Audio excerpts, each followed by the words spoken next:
Welcome to job सेटा। एक बार फिर से मैं फरजाना आपके लिए लेके आई हूँ आज के करंट अफेयर्स। और करंट अफेयर्स में हमारे सबसे पहला क्वेश्चन है, in which year did the Dandi march start. देखिए ये बहुत ही पुराना क्वेश्चन है और हिस्ट्री का है तो आप सबको ये पता होगा। तो जल्दी से कमेंट में बताएं कि कौन से ईयर में ये स्टार्ट किया गया। ठीक है, तो कौन से ईयर में स्टार्ट किया गया बता सकते हैं? दांडी मार्च कौन से ईयर में स्टार्ट हुआ था, मतलब कब हुआ था दांडी मार्च? तो आप बताएंगे कौन सा है, गेस करें जरा। 12 मार्च 1930 था, 15 मार्च 1930 था, 12 मार्च 1929 या 15 मई 1930। तो आप बताएं कि कौन सा है। तो चलिए, तो इसका आंसर क्या है? इसका करेक्ट आंसर क्या है? 12 मार्च 1930। बाकी ऑप्शंस गलत हैं। तो 12 मार्च 1930, देखिए आप भी सोच रहे होंगे कि आज ये क्वेश्चन लाने का मकसद क्या था, क्योंकि ये क्वेश्चन तो बहुत पुराना है। तो करंट अफेयर्स में इसके रिलेटेड इम्पोर्टेंट क्या है क्योंकि आप सबको पता है कि 12 मार्च को क्या हुआ, कल जो गया दिन, उसमें मोदी जी ने पद यात्रा स्टार्ट की। उन्होंने पद यात्रा स्टार्ट की क्योंकि ये उन्होंने क्या करना है, कोमोमोरेट किया, मतलब रिकॉल किया हमारा जो दांडी मार्च चला था, जिसको साल्ट मार्च भी कहा जाता है, जिसको साल्ट मार्च भी कहा जाता है। तो इसमें क्या हुआ, क्यों साल्ट मार्च कहा जाता है? क्योंकि गांधी जी ने क्या किया था, जो टैक्स लगाती थी ब्रिटिश गवर्नमेंट इंडियंस पे नमक के लिए, साल्ट के लिए, उस टैक्स को खत्म करने के लिए उन्होंने ये सिविल डिसओबीडियंस मूवमेंट शुरू किया। कौन सा मूवमेंट? Civil disobedience movement. ठीक है, तो सिविल डिसओबीडियंस मूवमेंट शुरू किया किसने? गांधी जी ने। तो वो कहां से गए? साबरमती आश्रम से लेकर कहां तक? साबरमती आश्रम से कहां तक गए? दांडी तक। ठीक है, साबरमती आश्रम दांडी दोनों कहां पे है? ये गुजरात में। तो दोनों कहां पे है? ये गुजरात में। उसके बाद देखिए, अब मोदी जी ने इसको कल पद यात्रा कमेमोरेट करने के लिए पद यात्रा स्टार्ट की। ठीक है, पद यात्रा। अब इसमें क्या हुआ, पद यात्रा स्टार्ट की तो इसमें उन्होंने बोला कि जो नमक है वो हिंदुस्तानियों के लिए सिर्फ नमक नहीं है, जो हिंदुस्तानियों के लिए सिर्फ नमक नहीं है, वो क्या रिप्रेजेंट करता है? ऑनेस्टी, लॉयल्टी, इक्वालिटी, लेबर, और क्या करता है? सेल्फ रिलायंस के बारे में बात करते हैं। उनके लिए, हिंदुस्तानियों के लिए हमारा नमक इस तरीके से रिप्रेजेंट होता है। उसके बाद उन्होंने एक स्कीम भी लॉन्च की है जिसका नाम क्या दिया है? महोत्सव, आजादी का अमृत महोत्सव। मैं यहाँ लिख देती हूँ, आजादी का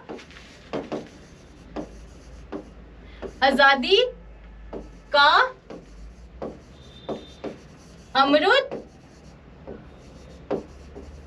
महोत्सव।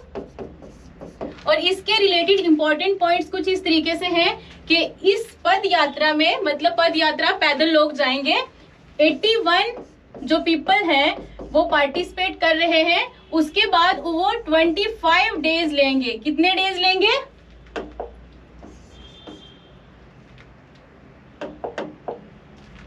81 पीपल पार्टिसिपेट करेंगे और 25 डेज लगेंगे। देखो, और ये हमारे इंडिपेंडेंस डे का जो 75th आएगा उसके लिए ये सेलिब्रेट किया जा रहा है। उसके अलावा ये 91st एनिवर्सरी है दांडी मार्च की। ओके, और हम क्या कर रहे हैं? 75th इंडिपेंडेंस एनिवर्सरी की को सेलिब्रेट करने के लिए दांडी मार्च को रिकॉल किया गया है।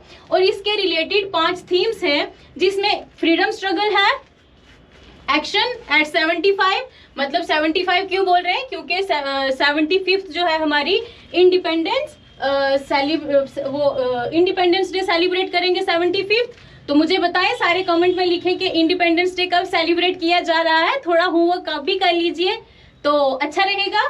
तो हम कहाँ थे? हाँ, तो उसके बाद जो थीम्स है इसकी वो 5 है। फ्रीडम स्ट्रगल, उसके बाद एक्शन एट 75, देन उसके बाद है हमारा action at 75, then achievements at 75, ideas at 75। ठीक है, तो ये हमारी कुछ थीम्स है, एक और भी है तो आप देख लेना कौन कौन सी है। तो इतना आज के इस क्वेश्चन के लिए इनफ है। ठीक है, अगर कुछ रह गया हो तो आप उसके लिए गुस्ताखी माफ करें। ठीक है, तो हम चलते हैं अपने नेक्स्ट क्वेश्चन पे।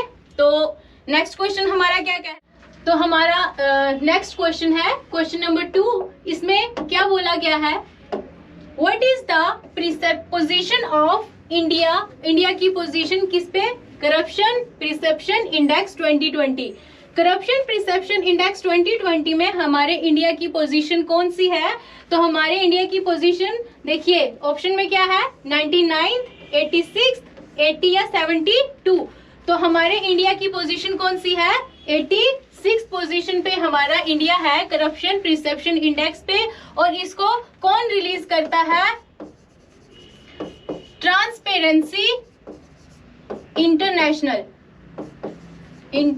अब आपका एक छोटा सा होमवर्क है, मैं आपको देना चाहूंगी कि जो इकोनॉमिक वर्ल्ड फोरम है वो कौन सा इंडेक्स रिलीज करती है और वर्ल्ड बैंक कौन सा इंडेक्स रिलीज करती है, और उस पे हमारे इंडिया की पोजीशन 2020 की कौन सी है। ठीक है, ये आपके लिए छोटा सा होमवर्क है। ओके, तो अब हम चलते हैं अपने नेक्स्ट क्वेश्चन पे। तो नेक्स्ट क्वेश्चन है जी, तो नेक्स्ट क्वेश्चन है हमारा, आपको तो पिक से ही पता चल जाएगा कि यहाँ पे योगी जी कुछ कह रहे हैं किसी से। तो वो क्या कह रहे हैं, देखिए, which state government ordered the, क्या है, removal of road side religious structure, के कौन सी स्टेट गवर्नमेंट ने रोड साइड पे जो रिलीजियस स्ट्रक्चर बनाए गए हैं इनको रिमूव करने के लिए ऑर्डर दिया है। तो कौन सी है, तो वो आपको इमेज से गैस हो गया होगा, तो उत्तर प्रदेश है इसमें। तो देखिए मोदी जी की योगी जी की पिक से ही हमें लग रहा है। चलिए हटाइए वहां से जितने भी रिलीजियस स्ट्रक्चर है रोड साइड पे, उनको साइड कीजिए, निकालिए उनको वहां से। तो इससे आपको पता चल जाएगा कि वो कौन सी स्टेट है, स्टेट उत्तर प्रदेश। उत्तर प्रदेश के रिलेटेड मैंने आपको परसों भी कुछ बताया था, मतलब ग्लोबल इंसाइक्लोपीडिया ऑफ रामायणा, तो वो भी इन्होंने लॉन्च की है उत्तर प्रदेश सरकार ने। तो उसमें किसके बारे में बात की जाएगी, सप्तपुरी के बारे में। किसके बारे में, सप्तपुरी के बारे में। डिटेल आपको वहां से फर्स्ट वीडियो से मिल जाएगी। तो मेरे लिए आपके लिए मैंने सिर्फ इतना हिंट ही देना था। ओके, तो अब हम चलते हैं अपने नेक्स्ट क्वेश्चन पे। तो नेक्स्ट क्वेश्चन हमारा क्या कह रहा है, देखिए ये, which state would be setting up a multipurpose. ठीक है, यहाँ पे क्या है, थोड़ी सी ना ये टाइपिंग मिस्टेक हो जाती है टीम से, तो कोई बात नहीं, हम एडजस्ट कर लेंगे। तो which state would be setting up a multipurpose seaweed park. देखिए यहाँ पे इंपॉर्टेंट वर्ड हमारे लिए क्या है, सीवीड। सीवीड्स क्या होते हैं, किसी को पता हो? सीवीड्स क्या है, तो सीवीड हमारे क्या है, ये कॉमन नेम है। सीवीड किसको बोला जाता है, कॉमन नेम है किसका, हमारी जो एल्गाई है, मतलब मल्टीपल स्पीशीज को इकट्ठा करके सबको, मतलब जो कौन सी होती हैं, मेराइन प्लांट्स होते हैं, मल्टीपल मेराइन प्लांट्स की स्पीशीज को इकट्ठा करके क्या बोला जाता है, सीवीड। तो इसका पार्क बनाने, देखिए मैंने इसकी इमेज भी यहाँ पे सेट की है। तो कौन सी स्टेट में क्या होगा, ये बनाया जा रहा है या जाएगा, तो वो कौन सी स्टेट है हमारी, तमिलनाडु। क्योंकि हमारे जो union finance minister Nirmala Sitharaman ji हैं, उन्होंने अपनी जो बजट की स्पीच में ये कहा था कि हम क्या करेंगे, सीवीड पार्क बनाएंगे अपने तमिलनाडु में। तो इसीलिए तमिलनाडु में हमारा सीवीड पार्क जो होगा वो सेटअप किया जाएगा। उसके बाद नेक्स्ट क्वेश्चन है हमारा, हाँ, तो नेक्स्ट क्वेश्चन कौन सा है, ये क्या कह रहा है, which is the second smallest turtle found in India. और अब यहाँ पे अगर इन इंडिया है तो आपको स्टेट भी पूछा जा सकता है। Okay, in which state of India, तो कौन सी स्टेट है, आप जरा लगाएं थोड़ा सा दिमाग, गेस करें।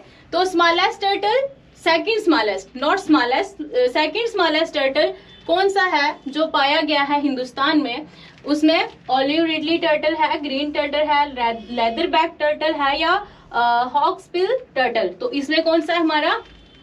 ऑलिव रिडली टर्टल है। ओके, तो ये कौन सी स्टेट में मिला हमें? ओडिशा में, ठीक है, कोस्ट ऑफ ओडिशा।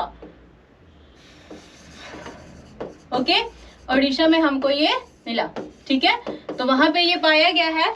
उसके अलावा देखिए नेक्स्ट क्वेश्चन पे हम चलते हैं, क्योंकि ये स्ट्रेट फॉरवर्ड क्वेश्चन है तो इसको ज्यादा डिटेल में पढ़ने की जरूरत नहीं है। देन हमारा नेक्स्ट क्वेश्चन कौन सा है जी? Question number 6। तो क्वेश्चन नंबर 6 में क्या कह रहे हैं? देखिए कि वेयर इज ललंदर डैम? दूसरा नाम आप मुझे बताओगे, ललंदर डैम का दूसरा नाम क्या है? ललंदर डैम का दूसरा नाम मुझे आप बताओगे, या इसको पूरा नाम मुझे आप ही बताओगे कमेंट में। ललंदर डैम, योर सॉरी, यहाँ पे क्या होगा? ये एस नहीं आएगा, ठीक है, मैंने कहा थोड़ी टाइपिंग मिस्टेक हो गई है टीम से, तो वो आप इग्नोर करना। Where is Lalandar dam being constructed? मतलब क्या है इसका? कि जो ललंदर डैम है वो कहाँ पे तामीर किया जा रहा है। तो थोड़ा उर्दू को भी हम बीच में लेके आते हैं। तो ललंदर डैम कहाँ पे बनाया जा रहा है? तो मुझे बताएं कहाँ पे बनाया जा रहा है? Let's guess. ओके, तो ये देखिए मैंने यहाँ पे बना भी दिया। तो यहाँ पे क्या है? काबुल है, इस्तांबुल है, तेहरान है या कंधार है? तो ऑब्वियस यहाँ पे क्या है? काबुल। तो काबुल किसकी है कैपिटल? अफगानिस्तान की। तो इंडिया इसके साथ मिलके ये डैम कंस्ट्रक्ट करवा रहा है। इसका नाम क्या दिया गया है? Afghan India friendship dam. क्या है इसका नाम? Afghan India friendship dam. तो इसमें कुछ पाकिस्तान का स्टैंड क्या रहा है? तो पाकिस्तान ने क्या कहा था कि अगर ये डैम बना, उसने थोड़ा अपोज किया था इसको। वो इसलिए क्योंकि उनको जो इसकी ट्रिब्यूटरी है, कौन सी? काबुल रिवर पे ये बनाया जा रहा है। कौन सा रिवर है ये? काबुल रिवर बेसिन पे ये बनाया जा रहा है। तो इसकी ट्रिब्यूटरी है जो पाकिस्तान में बहती है। ओके, वो कहाँ पे बहती है? पाकिस्तान में बहती है। तो वहां पे उन्होंने कहा था कि अगर ये डैम बनाया जाएगा तो क्या होगा? हमें पानी का फ्लो कम हो जाएगा। लेकिन ये पहले अपोज कर रहे थे, अब तो बन रहा है। ओके, तो अब हम नेक्स्ट चलते हैं अपने अगले क्वेश्चन पे। तो नेक्स्ट क्वेश्चन क्या कह रहा है? देखिए जी, ये रहा हमारा अगला क्वेश्चन। तो इस क्वेश्चन में बोला गया है क्या? On the occasion of Jan Aushadhi Diwas, PM Modi dedicated to the nation dash number of Jan Aushadhi केंद्र एट NEIGHRIHMS शिलोंग। तो देखिए जन औषधि केंद्र क्या है? जन औषधि केंद्र वो है, सेंटर हैं, जो जन औषधि सेंटर भी बोल सकते हो। जन औषधि सेंटर वो है जहाँ पे हमें मेडिसिन जो है बहुत ही सस्ते दामों में मिलेंगी, मतलब बहुत ही कम प्राइस में हमें ये मिलेंगी। ओके, तो बहुत ही कम प्राइस में मिलेंगी। तो सबसे पहले यहाँ पे कौन से नंबर वाला जो है वो शिलोंग में बना है, ठीक है, जन औषधि केंद्र। तो ये जन औषधि सप्ताह या वीक कब से सेलिब्रेट होता है? 1 से लेकर 7 मार्च तक, ठीक है। तो 1 से लेकर 7 मार्च तक। और जन औषधि जो दिवस है वो कब मनाया जाता है? ये भी आपका सवाल बन सकता है, ठीक है। तो ये 7 मार्च को मनाया जाता है। उसके बाद कौन से नंबर वाली इन्होंने जो केंद्र है, जो सेंटर है, वो शिलोंग में इनॉग्रेट किया? वो कौन सा है हमारा? 7500 वाला, ठीक है, ये वाला नंबर है। तो इससे पहले क्या है? जन औषधि जो केंद्र हैं वो कब बनना शुरू हुए? ये कब सबसे पहला कब बना हमारा? 2008 में। 2008 में सबसे पहला कहाँ पे सेटअप हुआ? पंजाब में कहाँ? अमृतसर में। ओके, तो ये बहुत पुरानी स्कीम है, तो चली आ रही है। ओके, तो बाकी इसमें क्या कहा गया है वो आपने इतना समझ लिया, सबको समझ में आ गया, तो आना भी चाहिए। तो चलते हैं हम अपने नेक्स्ट क्वेश्चन पे। तो नेक्स्ट क्वेश्चन क्या कह रहा है? देखिए ये नेक्स्ट क्वेश्चन में क्या है, पिक आप देख रहे हैं, देखिए कितनी खूबसूरत है ना, कुदरत ने भी कितने कितने कारनामे दिखाए। देखिए तो आगे क्या है? Question number 8, which country has decided to build the world's first platypus sanctuary? दुनिया की पहली, देखिए ये इंपॉर्टेंट क्वेश्चंस बनते हैं, तो इसीलिए जो इंपॉर्टेंट बात होती है क्वेश्चन में उसको मैं कर देती हूँ बॉक्स में, तो हाईलाइट करती हूँ। तो वर्ल्ड्स फर्स्ट प्लेटिपस सेंचुरी कौन सी कंट्री ने डिसाइड किया है कि हम बनाए हैं, क्योंकि किसी भी चीज के लिए अगर सेंचुरी बन रही है इसका मतलब ये चीज मायने रख रही है और ये डेंजर्ड या थ्रेटेंड है, ओके, डेंजर जोन में है, मतलब खत्म होने वाली हो। तो कौन सी कंट्री है, गेस करें, इंडिया है, ऑस्ट्रेलिया है, जर्मनी है या बांग्लादेश है।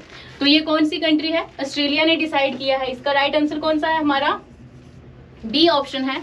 तो ये क्या है, इसको क्या बोला जाता है, डक बिल्ड प्लेटिपस, क्या बोला जाता है इसको, डक बिल्ड प्लेटिपस। और ये क्या है, एक सेमी एक्वेटिक मैमल है। ये कौन सी है, सेमी एक्वेटिक, ठीक है, सेमी एक्वेटिक मैमल है, एग लेइंग। तो ये आप पिक से भी गेस कर सकते हैं, इसकी देखिए डक की जैसी है शेप। तो ये क्या है, हमारी सेमी एक्वेटिक मैमल। अब हम चलते हैं अपने नेक्स्ट क्वेश्चन पे। तो नेक्स्ट क्वेश्चन हमारा क्या कह रहा है, देखिए, what is the length of India's first. मैंने आपको पहले भी बोला था कि जहां पे इंडियाज फर्स्ट ऐसा हो या वर्ल्ड्स फर्स्ट, ये जो चीजें हैं ये क्वेश्चन को वैल्यू देती हैं, उसकी इंपॉर्टेंस बढ़ाती हैं। तो क्वेश्चन क्या कह रहा है, what is the length of India's first elevated urban expressway, Dwarka expressway. देखिए अगर तो इसमें क्वेश्चन कितने बन जाएंगे, एक तो इंडिया का पहला एलिवेटेड अर्बन एक्सप्रेसवे कौन सा है, तो वो भी आप बता सकते हैं कौन सा है, वहां पे आपको ऑप्शंस दे दिए जाएंगे, तो आप कौन सा चूज करेंगे, द्वारका का। उसके अलावा अगर आपको ये पूछा जाए कि इंडिया का जो फर्स्ट एलिवेटेड द्वारका एक्सप्रेसवे है वो अर्बन है, रूरल है, वो कुछ भी पूछ सकते हैं आपसे, मतलब वो क्वेश्चन एग्जामिनर क्वेश्चन अपने तरीके से सेट कर सकता है। तो ये कौन सा है, और इसकी यहाँ पे सिर्फ क्या पूछी गई है, लेंथ। अभी सिर्फ यहाँ पे बहुत इजी सी बात पूछी गई है, लेंथ, तो वो कितनी है, गेस करें। ऑप्शन में पहला क्या है, 20 किलोमीटर, 30 किलोमीटर, 25 या 29। तो इसका राइट ऑप्शन है 29 किलोमीटर। और ये देखिए आपको पिक से ही पता चल जाएगा कि वो कहाँ से है, India first urban, Delhi to Gurugram या गुड़गांव, आप कुछ भी इसको रीड आउट कर सकते हैं। तो ये इंडिया का फर्स्ट एलिवेटेड है, ओके। तो नेक्स्ट चलते हैं हम अपने अगले क्वेश्चन की ओर। तो अगला क्वेश्चन हमारा क्या कह रहा है, ये देखिए, इसमें क्या कहा गया है, all India state judicial academies directors retreat was inaugurated bye, देखो फिर से आ गया क्वेश्चन, इनॉग्रेटेड बाय, तो किसने इनॉग्रेट किया, president Ramnath Kovind recently in which state, कौन सी स्टेट में हुआ। तो इसमें क्या है हमारा, पहले मध्य प्रदेश है, उत्तर प्रदेश है, महाराष्ट्र है, गुजरात है। तो ये कहाँ पे किया गया, हमें मध्य प्रदेश में, ठीक है। कहाँ पे इनॉग्रेट हुआ ये, मध्य प्रदेश में। तो आज के लिए हमारा इतना ही, तो मिलेंगे हम नेक्स्ट सेशन में। तो जॉब अड्डा से जुड़े रहिए। तो एक इम्पॉर्टेंट अनाउंसमेंट है आप सब के लिए, बच्चों ने टेलीग्राम चैनल के लिए रिक्वेस्ट किया था, तो वो हमारा टेलीग्राम चैनल बन चुका है। तो आपको टेलीग्राम चैनल जॉब्स अड्डा के नाम से ऑफिशियल के नाम से जो होगा हमारा जॉब्स अड्डा ऑफिशियल, आपको वहां पे आके ज्वाइन करना है। जितना भी मटेरियल आपका होगा PDF आपको वहां पे मिल जाएंगी, ओके, थैंक यू।